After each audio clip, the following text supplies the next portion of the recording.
Over the past few decades, China has been the center of technological innovation in the East, and the city Shenzhen has been the showground.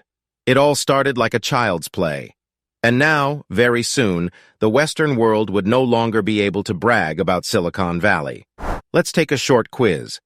I'm searching for China's Silicon Valley on Google. A screenplay is displayed by the video editor. And as you can see, most of the top-ranking articles are about Shenzhen. Shenzhen has achieved the transformation from a small fishing village to a high-technology industry garden, which has almost created the miracle of China. Before we begin, please remember to like and subscribe to stay up to date with the latest videos. Many describe Shenzhen's transformation as a miracle, but others maintain that the city's current status should not come as a surprise to the world, because even when Shenzhen was a little fishing village, there was still a consistent policy that promoted technological breakthroughs. Now, Shenzhen is known as Silicon Valley of China because, well, it has claimed its position as the home of the best Chinese tech companies like Huawei, which is a big producer of network hardware and communicating devices, Tencent, a social platform, WeChat, BYD, the manufacturer of electric cars, BGI, a bioscience researcher, DJI, the drone and aerial technology, as well as foreign tech companies like SenseTime. These big names have over the years engaged in massive projects that have caused the world to stare. For example, Tencent, a mega social platform, is currently running plans to build the future. That is, Net City, a modern city that will sit on an area of over 2 million meters square. This city will be the company's research and development center. Also, it will be a residential area. This project has a lot of interesting features. One of them is that it will be a city where urban lifestyle and nature will be blended with the green area. There will be bicycle lanes and parks. And most interestingly, there will be no usage of cars in the city.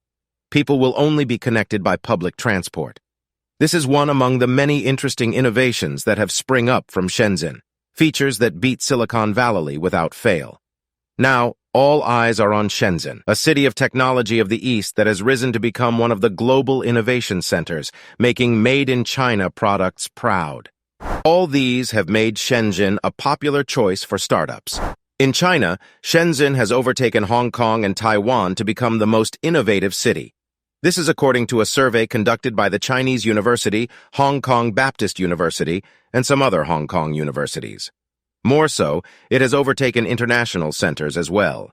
In 2016, 16 out of 100 adults in Shenzhen were entrepreneurs, 2 times more than the 5% recorded in 2009. In those same years, the percentage of entrepreneurs in Israel and the United States were 11.3% and 12.6% respectively. Fast forward to 2023, Shenzhen has become a hotspot for entrepreneurs from all around the world. Take a French startup, Japet, which focuses on robot hardware development as an example.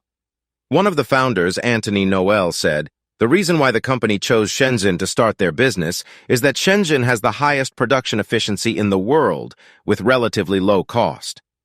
A part that sells for €300 in Europe is only a third of the price in Shenzhen. Besides, it takes a few weeks for Europe to get it done, while Shenzhen can finish in just a few days. It won us time," Noel added. This is particularly spectacular because the founders happen to be French entrepreneurs who graduated from the engineering school in France but chose Shenzhen to start their hardware products.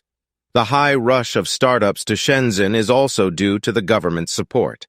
The Shenzhen government's incentive policies for entrepreneurs are better than those of other cities in China, especially in regards to loans and taxes. Interestingly, startups are not the only ones doing business with Shenzhen. Established companies also are. With the development of hardware in the city, Shenzhen has seen capital flow in like never before. It happened that after Shenzhen Hong Kong Stock Connects opened, more global institutional capital flowed into Shenzhen. Companies would be more interested in doing business with Shenzhen based on the mature ecosystem and hardware startups, an intelligent wearable hardware investor said in an interview.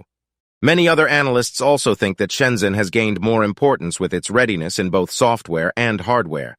This differs from Silicon Valley in the USA, whose only focus is software. Also, before this, the Chinese government had announced the trial of using digital yuan money, and Shenzhen is one of the first 4 trial cities to use digital yuan, as well as the world's first city to try 5G. Maybe the most appealing factor lies in the existence of an industry called Plan Company. Numerous factories that produce electronic parts and circuit boards are located in Shenzhen, and Plan companies are well aware of the product information of almost every company, so they can provide assistance based on the needs of entrepreneurs. It is possible for entrepreneurs to launch the finished product to the market in a good time with products specific to their needs and based on their own idea. Even though Shenzhen is popularly called the new Silicon Valley, from all indications, it is greater than Silicon Valley. To determine whether a district can become the new Silicon Valley, people look to 3 standards: Stanford, on behalf of technology, Startup for entrepreneurs, and Sand Hill Road for funds. Unfortunately, relying on these standards is limited. From the view of modern economic growth, a region's prosperity is from the public's participation in innovation. Hence, Shenzhen, being another Silicon Valley, depends highly on its ability to continue producing new knowledge, the resources and mechanism used in stimulating new knowledge production. There are attributes that make Shenzhen stand out over Silicon Valley. First is the model used in the different companies. Silicon Valley and Chinese companies have fundamentally different approaches to solving problems. The traditional approach of tech companies in Silicon Valley, and in broad terms, the American approach, is that people are unpredictable and are a company's highest costs. So in designing systems, they try to automate everything as much as possible, especially in replacing some of the boring and redundant jobs. This is why companies like YouTube, Facebook, and Quora use algorithms to perform work which is usually done by human editors in publishing and in journalism. This is why, when talking about the word automation, the Chinese and the Americans understand 2 completely different things. While the Americans are talking about cutting out labor costs and employing fewer people, the Chinese are talking about making the velocity of business transactions faster and more efficient. Automation in the U.S. is about cutting supply-side costs, while automation in China is about stimulating demand-side purchases. This partially explains why China has been so successful at transitioning to a cashless society ahead of the United States, and largely replacing debit and credit cards in the process. Then there's the technical factor. Shenzhen has a good circulatory system of technological innovation and transformation centers. It is reported that in the past 2 years, megaprojects have successfully raised $274 million on their crowdfunding site named Kickstarter, and 80% of the projects are carried out in factories in Shenzhen. In 2013, Shenzhen became the world's biggest consumer electronics manufacturing base, from a place of producing cheap articles to an optimal place of producing huge articles. Shenzhen is now the only place that makes innovations. Currently, a large number of industrial elements, highly complex and diversified, are concentrated in Shenzhen, making it one of the largest high-tech industrial clusters in the world. Such cluster ecology, coupled with the spillover effect of human and knowledge capital, has formed a mature technology exchange network and diffusion mechanism in Shenzhen, creating a solid base for Shenzhen entrepreneurship.